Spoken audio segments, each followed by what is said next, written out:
बिस्मिल्लाहिर्रहमानिर्रहीम अस्सलाम वालेकुम।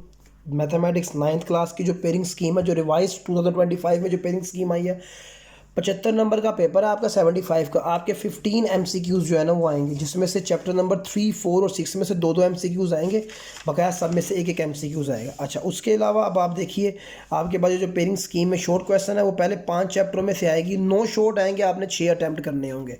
चैप्टर नंबर 1 से लेके 4 तक जो है ना आपके पास दो दो आएंगे, तो इन्हीं पोर्शन को आप अटैम्प्ट कर सकते हैं। उसके बाद दूसरा शॉर्ट आएगा, जो वहाँ पर भी 9 सवाल आएंगे, आपने 6 करने होंगे, जिसमें से छठे, सातवें और 9वें में से जो है ना 3 3 सवाल आएंगे। फिर चौथा शॉर्ट क्वेश्चन का पोर्शन आएगा, जिसमें से 10वें, 11वें, 12वें, 13वें में से दो दो 9 आएंगे, 6 करने होंगे। और ये आपके पास पेयरिंग स्कीम का जो है ना वो डिस्ट्रीब्यूशन है। फिर लॉन्ग क्वेश्चन में किस तरह दो पोर्शन बनाया उन्होंने।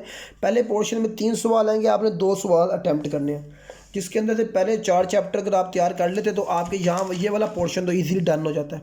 यहाँ पर भी जो है ना वो हमारे पास आखिरी जो पोर्शन है वहाँ पर 2 सवाल आएंगे, आपने एक करना होगा। एक क्वेश्चन जो कि 2 पोर्शन रखता है उसमें से आएगा, यानी 7वें या 10वें में से एक सवाल आ जाएगा, या 9वें में से दूसरा पोर्शन आएगा। और इसके अंदर ये 12वें और 11वें और 13वें में से, यानी ये आप ये देख, मैं ये कमेंट करूँगा ये वाला पोर्शन आप लोग अटैम्प्ट करें।